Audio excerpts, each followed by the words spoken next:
for the band because they just got that music on Thursday night, and doesn't it sound like they've been playing that for years?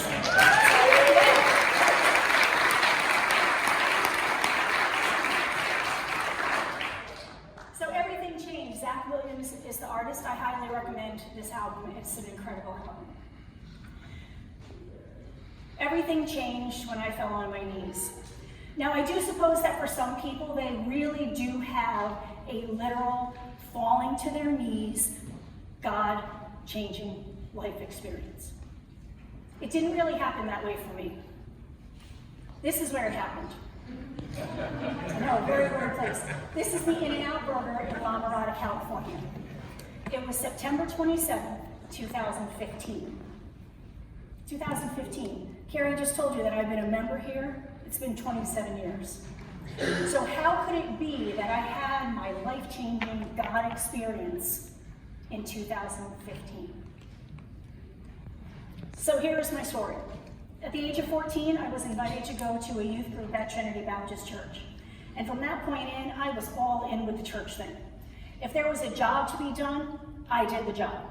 Some of the jobs I wasn't very good at, but I did them anyways. I mean, I took the God thing so seriously that I started to date one of the cute boys in the youth group, and I eventually married him. And with him came an unbelievable family. The Soderholm, Bjork, Rieger, Gibbs, and then we added in the Gustafsons because one of my nieces married into that family. So you see that I come from a really, really strong Christian family. My entire life revolved around the church. With the exception of my career, that was pretty much the only thing that I did that wasn't related to church.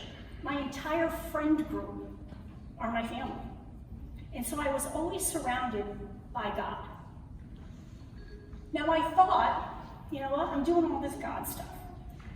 So if I'm gonna do all the God stuff, everything in my life should just go beautifully, right? Because isn't that how it's supposed to be? I'm gonna hold up my end of the bargain, God. You're gonna hold up yours. But it wasn't happening that way. Because you see, there's two areas of my life where I just have never been able to get a good handle. My career and my attitude towards money. Now, surprisingly, I am an overachieving, workaholic, perfectionist, control freak with a plan.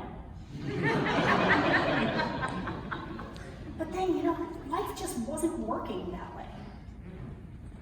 So in 2008 or so, I walked away from the church.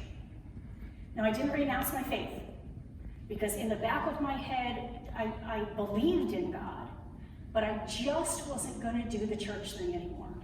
I was just going to go out on my own and try it on my own, because nothing was really working very well with God. So I figured, well, what's the point? I'll just do it by myself. Now, the one thing that I did not do is pull my kids out of church. So I guess God was always in the background watching out for my family. Because even through all that time, I have 3 beautiful kids. They're all here today because, you know, they're all grown adults now, but they're still here today. And I still made sure that all of them were really, really invested in the youth program here. You know, if you have small children who you're kind of thinking, should I get involved in youth? We have just an unbelievable youth program here. And my kids were really involved with that program, and they've all grown up to be these really strong Christian adults. So I'm very grateful to God for that. So in this time of me stepping away, people would sometimes say to me, like, you know, oh, what happened? And I would say, oh, God and I have had a falling out. And I'm just gonna do things my way. And in this falling out period, my career was still a mess. So doing it on my own wasn't really helping me. I had been an accountant, is where I started my career, made a career change into teaching. You know, and I went into teaching thinking, okay, I wasn't really like changing the world as an accountant, but maybe I can change the world as a teacher. Because all kids need that teacher. And I was that teacher. I served a really unique student body. So Tom Myers had saw me one time walking in the hall at Shelton High School, and afterwards he said, "Auntie Kathy, why are all the bad kids talking to you?" Because those were my kids, and I loved those kids. I mean, I love them so much that we're talking like 10 years ago, and I still talk to a lot of those kids. So maybe I wasn't changing the world, but I certainly was changing the lives of those kids. And then in 2010, Shelton had a budget crisis, you know, one they have every single year. But this particular year, they actually cut 5 teachers, and the business position was cut. Being the least tenured teacher, I was cut, and I lost my job. And so timeline, 2008 is when I walked away from God. 2010, I lost my job, and you know what I said to God? If you're trying to win me back, this is not the way to do it. Because now I didn't have a job. So, crawled back to one of the jobs that I had had before, hated it, but I was like, you know what? It's that pull of money.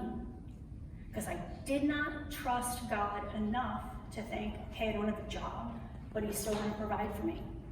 Because in all the time when I had a job, it wasn't like I was sitting down every week writing checks and the money was just flowing. It had never worked out that way. So I was just got so into my own self that I took a job that I knew I hated so I would have a job. So I took this job. Luckily for me, about a year into it, I got transferred over to the training institute of my agency. And so I did get to kind of combine my teaching with this, you know, my knowledge of accounting. And that job was great. I traveled all over this country. 30 weeks out of every year I was on the road. I would travel to a city, I would deliver a class, we'd have a blast for a week with a bunch of people I would never see again, and then I would go on to the next city. But you know what, traveling 30 weeks out of every year, mostly by yourself, takes a real toll. It was also around this time that my children were kind of leaving the nest. Brittany had married her wonderful husband, Jen, and they were off starting their new life. Evan had just gotten his very first teaching job. Jeremy was in college and he was totally killing it there. Brian's really self-sufficient, so he didn't really need me at home. I was just at this place where I felt nobody needed me. And so what was the point? So I have a post up that I had posted in 2015. Now, I'm not a huge poster on Facebook. I mostly use it to stalk. So I don't really post things there. So this post here just kind of gives you like a little view into my psyche at the time. These are lyrics from a song, Between You and Me by Brandon Flowers. And this is really just how I was feeling. Like, I don't have anything to show for this life. You know, yes, I had 3 beautiful, well-adjusted children. My husband would always say, like, Kathy, why do you always focus on stuff that you have no control over? Look at how great our kids are. But, you know, I just assumed my kids would be great.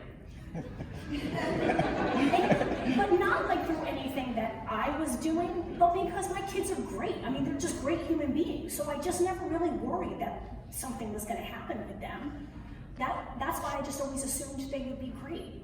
And so when Brian would say, like, just focus on how great the kids are, I would think, that didn't have anything to do with me. That's all them. So I can't really take credit for that. But I can take credit for my job.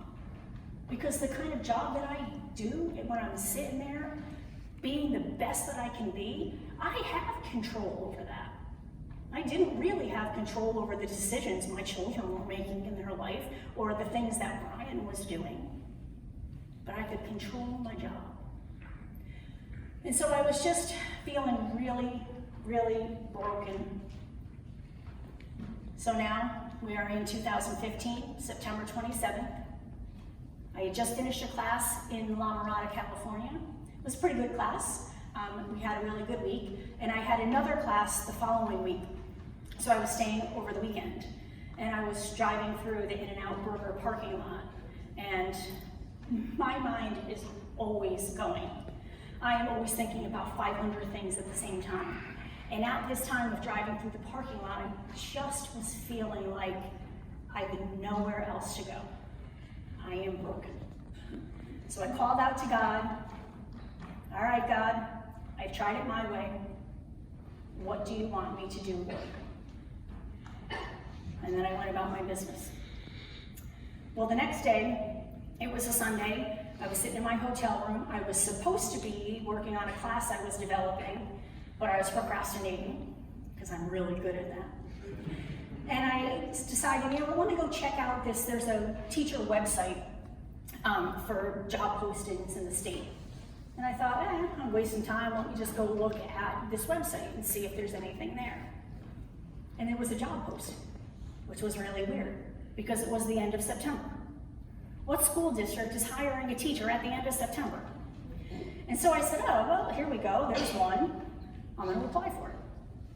Well, I'm pretty sure this is going to turn out like the 80 jobs before this that I have applied to, and I won't hear anything.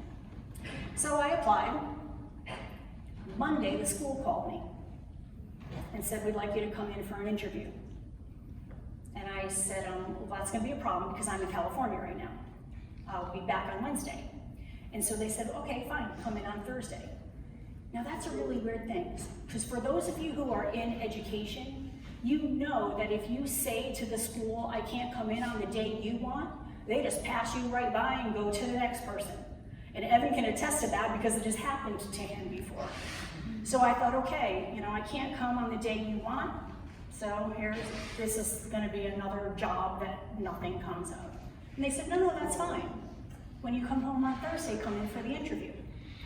I said, okay. Went in on Thursday, talked to these people, maybe 20 minutes to a half an hour. It wasn't very long. And at the very end of the interview, they said to me, we want you to come back in. We want you to do a mock lesson. When can you come? And now again, say I traveled 30 weeks out of every year. I said, oh, that's going to be a problem because I'm away for the next 2 weeks. Again, thinking, well, here's another ding. They're going to say, thanks, but no thanks. And they said, no, that's no problem. When you come back in, you could just come in and do this mock lesson. Well, while I was away, the principal at the school called me and said, we've checked your references. We realize we don't need you to come in for a mock lesson. Everyone had such great things to say about you that you're good to go. I'd like to schedule a meeting for you to come and meet the superintendent. And I said, okay. It was scheduled for the Monday I got back, had a nice meeting with the superintendent. Next thing I know, I'm sitting in the Human Resources Department and they're asking me to fill out paperwork. And I was like, slow down. You never offered me the job, and how much money are you going to pay me? Because I was making some pretty decent money out in corporate America. Teaching, not the job you're going to if you want to make decent money. So the woman was like, oh, I don't know, the head of HR is out, we'll call you later this afternoon. Well, when she called, she said, okay, we're going to offer you the top step of your level. Top step? That's a lot of money. It was more money than what I was making. I know, isn't that shocking? So I said, okay. The next day, I drove back down to Wilton, I signed my contract, filled out all the paperwork. 2 weeks later, I was the business teacher at Wilton High School. I know. Praise God, right? So there is this story in Judges, and it's the story of Gideon. Maybe some of you know about Gideon, but for those of you who don't, hold on, let me just get to the right page. So Gideon was an Israelite, and he was chosen by God to go and lead an army of people who were going to fight the Midianites. Now the Midianites were the bullies. They had been just sweeping in. Every time the Israelites would do their harvest and get everything done, the Midianites would come in, steal all their stuff, and go back. And so now God has chosen Gideon to go and lead this army. Gideon was a nobody at this point. He had not been like a great soldier, a great leader. He was a scared man who was shocked when God came into his presence and said, you're going to do this, because he was not the least bit equipped to lead an army. So God said, you know what, Gideon, just go out and blow your trumpet, and all of the people that you need will come to you. And so he did that, and 32,000 men came and joined Gideon's army. And he was like, all right, let's go get this done. But even at 32,000 men, Gideon's army was still outnumbered 4-1 against the Midianites. And I know, it's not good odds.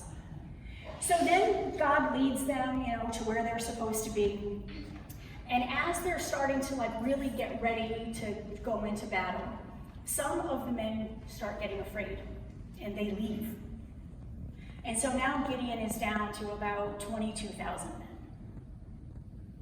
And then God says to him this. Judges chapter 7, verse 2. The Lord said to Gideon, you have too many people for me to hand the Midianites over to you, or else Israel might brag, I did it myself. And so God then tells him, now what I want you to do is we're going to go drink some water, and I want you to watch all of the men in your army. And you're only going to keep the ones who keep their eyes peeled for what is going on around them while they're taking the drink. That was only 300 men. Now Gideon's army is outnumbered 450-1. Guess how it ends? Anyone want to guess? Gideon's army wins. But you notice what happened there. God had to make the situation so dire that the only response to that was God. Because 450-1, you're never going to win the battle. And I was so stubborn that God had to do the same thing for me. Because I easily could have said, you know what? I walked into that interview and I totally killed it. Of course they just saw how great I was. And all of the people before me who gave the great recommendation, they saw how great I was. It's all me. It was not all me. Nothing about that situation should have happened. Schools aren't looking for teachers at the end of September. Schools don't usually, go with your schedule. They're on their own schedule. They don't hire teachers who've been out of public school teaching for 5 years.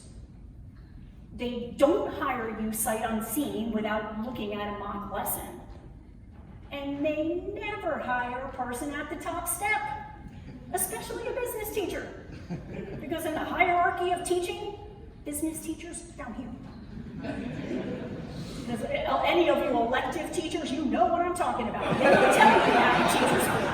But there is a definite hierarchy. Nothing of that situation could have happened except through God, because He's the only one who could control all of those parts to make it happen. Isn't that a great story? I know.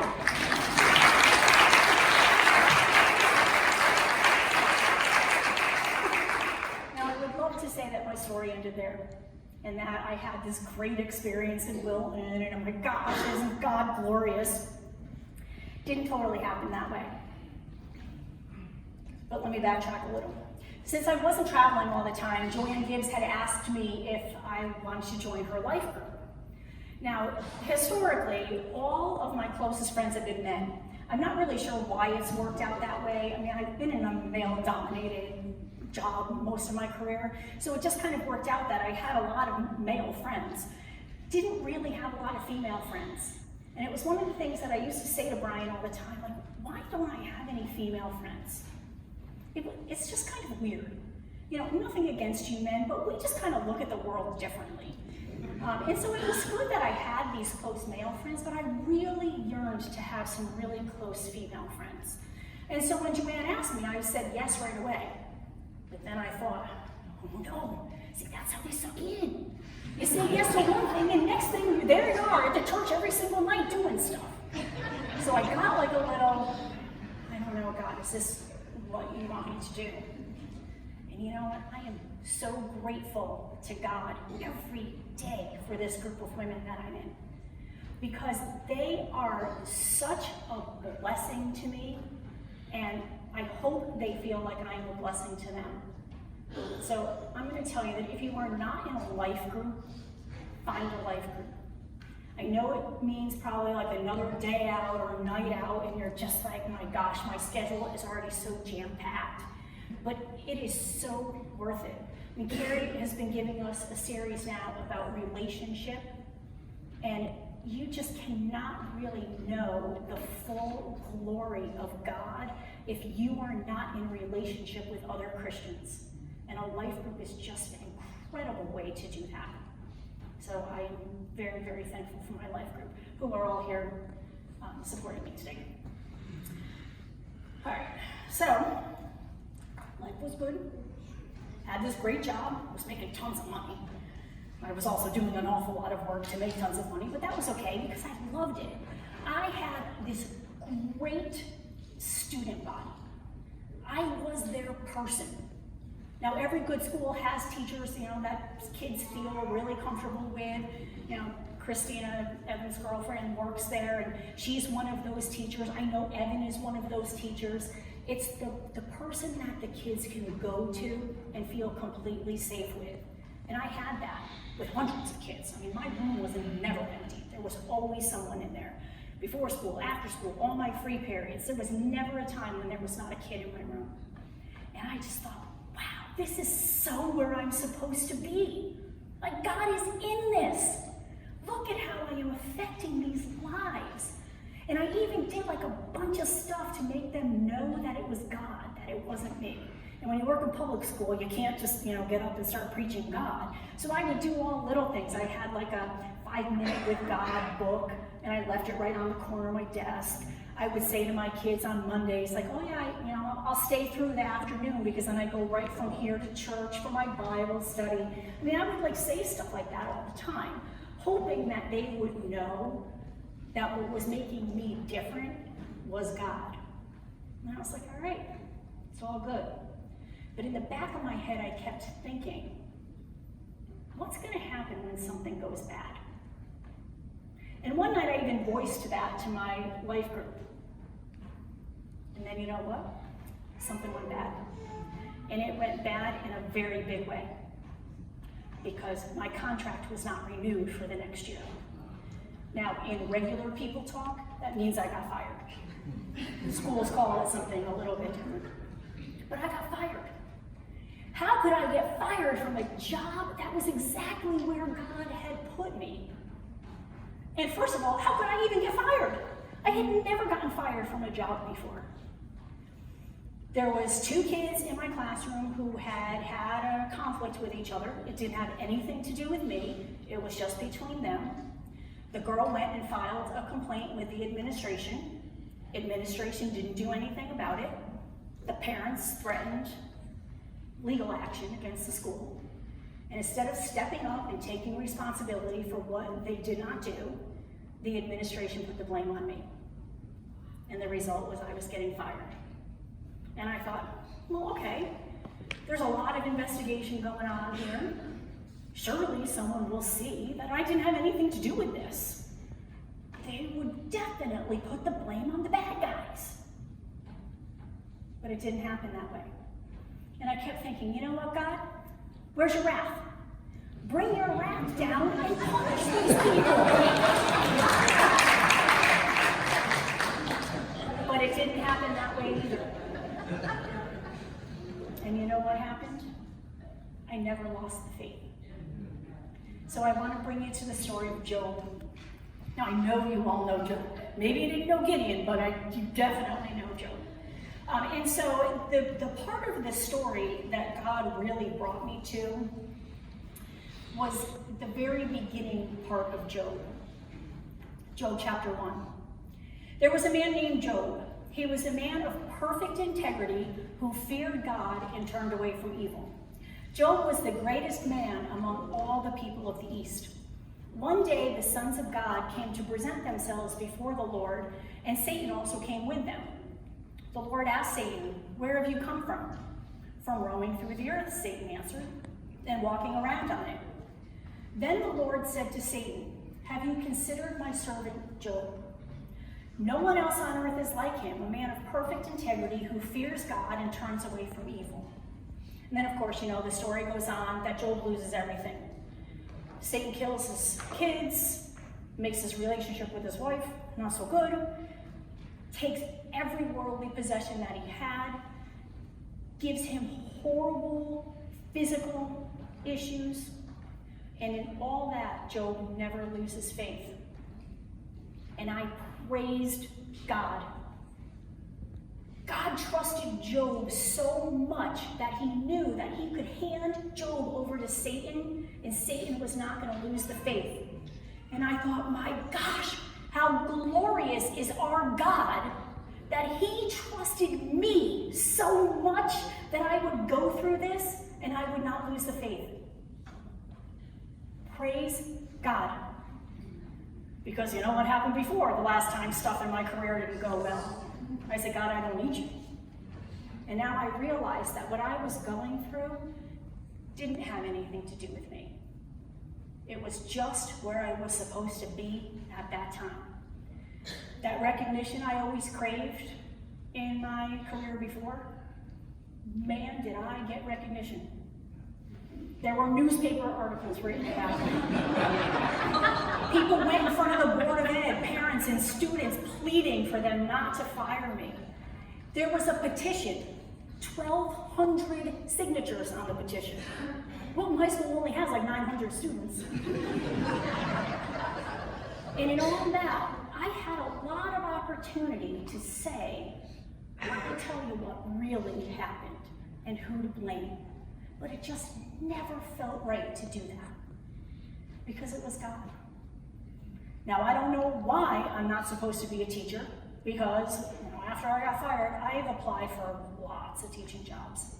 But one thing that I did ask God is, just be very clear in what I am supposed to do next. And I've applied for a lot of jobs. And if you go and look at the newspaper articles, what district wouldn't want to hire me? My husband said to me, just print out the articles, print out all the comments that people are saying. Surely another district will want you because they're going to see the kind of teacher you are. But nobody wanted me. And you know what? I was perfectly content with that. So here was the problem. Now I didn't have a job. And I was making $0 a week plus benefits paid. So there's my two things. My control problems, my career and money. And I didn't have either. But God is good, because you know what happened? He freed me up to be able to travel. I couldn't really travel before, for those of you who are in education, you are very limited in when you can travel. And when you can, it's really expensive, because that's when everyone else can. Brian and I were now free to go wherever we wanted, whenever we wanted. And one of the greatest blessings of our year this year is we have gotten to take a trip with each one of our kids. For those of you who have kids that are older and out of the house, you know what a blessing it is when you get to spend a whole week in the presence of your kids. And for those of you who have little kids, you're just going to have to trust me on this. There's going to be a day when you long for the days when your kids were wonderful all the time. I know it seems hard to picture that now, but we have just had this incredible time together. Brian and I are in the best place in our marriage that we have ever been in. I'm in a great relationship with my kids, and then this weird opportunity came up. I'm going to say it was handed to me. Dave Gibbs came to me and he said, so the East Coast Conference is looking for a bookkeeper because they want to have a person who is just doing bookkeeping for new plant churches. Historically speaking, when a church starts, they typically have really good leadership, and the spiritual side is pretty good, but the administrative side is not usually where the gift of the person starting the church lies. And so the finances are always just a little shaky. So what they wanted was someone who would just kind of be in the background doing the books to help these new plant churches, get started. But what the covenant wanted me to do was have my own business. Now, in all my years of teaching, students would always say to me, well, why don't you just start your own business? I was like, who wants that kind of hassle? I just much prefer to work for somebody else. And so here I was now, doing something I said I never wanted to do, starting my own business, and being the bookkeeper for these new plant churches, which then eventually led me to being the bookkeeper for the East Coast Conference. Now here's the funny thing about that. I was going to be great. I was destined for greatness. I now have a business doing a job that nobody ever thinks of. Because if the bills are getting paid on time and you're getting the reimbursement check you're expecting in a timely manner, you will never think about the bookkeeper. Because I'm going to say, how many of you ever think of Bobby Morgan? Because she's sitting in that office slaving away and making sure all the finances of this church are taken care of in a timely manner, and no one ever thinks about her. And that's exactly the way it's supposed to be when you're the bookkeeper. Because if people are thinking about you, it means you didn't do your job. I went from craving recognition and greatness to a back office job, well actually a home job because I work out of my house, that no one ever thinks of. And you know what? I've never been more content in my life. I also work for Dave Gibbs. Now here's the thing about working for Dave Gibbs. I am learning so much about taxes, and it's exciting. I know, you see, by this chuckling, I know you're all thinking, what could possibly be exciting about taxes? And I would have agreed with you before I started working for him, because when I was in college, tax accounting was my worst subject. 2 classes of horrendous was my tax accounting. And now I'm excited to learn all of the things that I'm learning. That's only God. Because when he offered me the job, I was kind of like, fine. I need a job, and it's Dave, so let me go do it. But I'm really having a great time, and I know that that is just because of God. Now there's a lot more that I would like to say, but I see that I am running out of time. So, what I do, want to say is this. I realized that in my time of thinking that I needed to control everything, I probably missed out on so many blessings that God was giving me because I wasn't looking for them. I was so concerned with doing things on my schedule and in my way that I probably missed a lot of the things that probably would have changed my attitude about God. So this is my challenge for you as you leave this week. What next great adventure will you allow God to take you on? For me, it's to be determined. And I cannot wait to see where that's going to be. Now, ever the teacher, I want to show you some resources, because what I have actually learned in this process is that, before, when I was all about the church thing, the part of the church thing that I really neglected was my own personal study. I was doing lots of works, but in doing all that work and having a full-time job and raising kids and working part-time, I just didn't really have time to actually get into the Word. And what I know now is you cannot possibly give control over to God if you don't know God. So Bob just told us about this great resource that we have with all of these studies that you can do for free. Lifeway.com is a company that isn't part of the resource that Bob gave, but also has a lot of really great resources. Now, the nice thing about Lifeway is every 8 weeks or so, they offer one of their Bible study series for free. The only thing you have to do is buy the book. Now, you can buy it through Lifeway, but almost all the books are on Amazon, usually about $10. There is a new study that's starting this week called 2020. Christine Kane is the author of that study. I'm starting this study this week, so if any of you also want to jump on that study and you just need like a partner to study with, just let me know and we can kind of partner up and do the study. These 3 studies are ones that I have done recently and where I pulled an awful lot of information for this sermon from these 3 studies. Now, I've always been asked to share my story, but I just didn't really think that I don't really have a very interesting story. You know, I wasn't like taken from the depths and risen up to greatness or anything like that. But if you do want to read a story of that, I want to recommend this. So these 2 books, my son-in-law Jim turned me on to these books. This guy, Brian Head Welch, is the guitarist for the group Korn. Far from what you would think a Christian would be. But my gosh, this guy has an unbelievable redemption story. Because he went from depths of drug addiction, trying everything he could to break that addiction, and ask Jesus into his life, and the next day he was no longer an addict. And just the things that this guy is doing for the greater kingdom are incredible. So I highly recommend this for you. There's also one more resource, and this one is completely free, and it's just right on your phone. If you do not have it, it's called the YouVersion Bible app. That app is awesome because they do have a lot of really, really short devotionals. And if, I have a pretty long commute to get to Dave's office, so I just listen to them in the car. And they have scripture that goes with it and things that you can think about.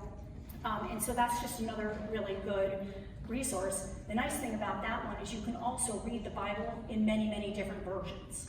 So you can see what it says in one place and then go read the different versions. So I would like to close with a prayer for you. And this prayer comes from Ephesians chapter 1, verses 17 and 18. I pray that the God of our Lord Jesus Christ, the glorious Father, would give you a spirit of wisdom and revelation in the knowledge of him. I pray that the perception of your mind may be enlightened, so you may know what is the hope of his calling. What are the glorious riches of his inheritance among the saints? And what is the immeasurable greatness of his power to us who believe, according to the working of his vast strength? Amen. Amen.